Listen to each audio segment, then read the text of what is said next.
कोई फांसी पर चढ़ा, किसी को जेल हुई। इसकी शुरुआत होती है सन 1600 साल में, जब टैक्स को इतना बढ़ा दिया गया था कि किसान भूखे मरने लगे थे। लोगों को पेड़ों पर लटकाया गया, गांव के गांव जला दिए गए। 15 अगस्त 1947 ये वो दिन था जब भारत को 200 साल की गुलामी के बाद पहली बार खुली हवा में सांस लेने को मिली। भारत को ये आजादी किसी एक की वजह से नहीं मिली थी, बल्कि इस लड़ाई में भारत के हर एक नागरिक का बराबर का बलिदान था।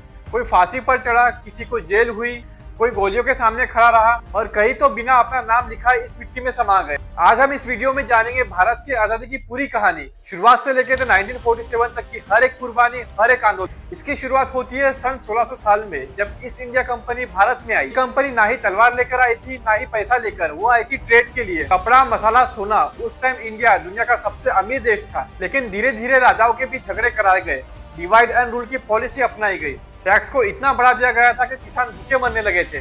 उसके बाद 1757 में प्लासी की जंग हुई और उसी कुछ दिन बाद 1764 में बॉक्सर की जंग हुई थी। और बस यही से कंपनी व्यापारी नहीं रही थी, वो एक रूलर बन गई थी। 100 साल के अंदर ही इंडिया का पैसा इंग्लैंड जाता रहा और भारत धीरे धीरे गरीब देश बन गया। इसके बाद 1857 में हुई पहली आजादी की जंग। 1857 की जंग कोई आम जंग नहीं थी, ये पहली बड़ी जंग थी अंग्रेजों के खिलाफ। इस जंग का सबसे बड़ा कारण था सिपाहियों को नीचा दिखाया जाना, धार्मिक भावनाओं को चोट पहुंचाना, राजाओं की रियासतें छीनना।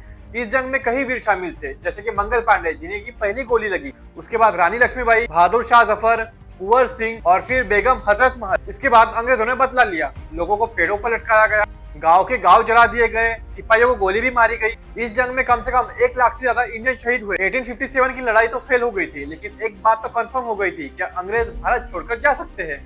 1857 के बाद अंग्रेज ज्यादा ही सतर्क हो गए थे और भारतीय लोग ज्यादा ही समझदार। अब लड़ाई सिर्फ तलवार की नहीं रही थी, अब लड़ाई शुरू हो गई थी सोच की। इसके बाद कुछ नए नेता भी सामने आए, जैसे कि दादा भाई नौरोजी, बाल गंगाधर तिलक, लाला लाजपत राय और बिपिन चंद्र पाल।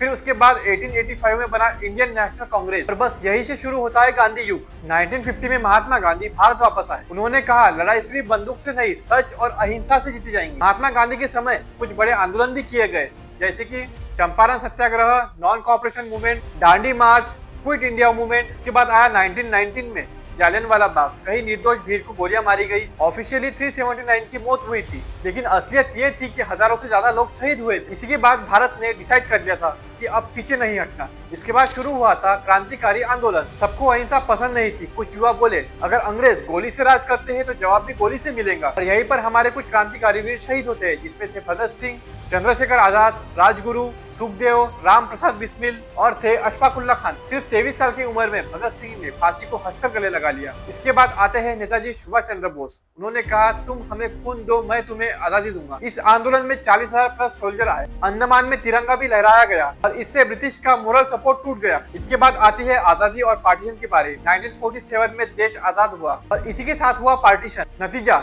10 से 15 लाख लोगों की मौत, 1 करोड़ प्लस लोग बेघर हुए, ट्रेन भर भर के लाशें निकली। आजादी तो मिली, लेकिन कीमत बहुत ही भारी चुकानी पड़ी। इस लड़ाई में कितने लोग शहीद हुए, इसका एग्जैक्ट नंबर तो कभी नहीं मिलेगा, लेकिन हिस्ट्री के मुताबिक 20 से 25 लाख भारतीय इस लड़ाई में शहीद हुए। उनका नाम शायद ही किसी बुक के पन्ने में नहीं लिखा हो, लेकिन हर सांस में लिखा है। हमें आजादी कभी भीख में नहीं मिली, ये आजादी हमें बलिदान से मिली है।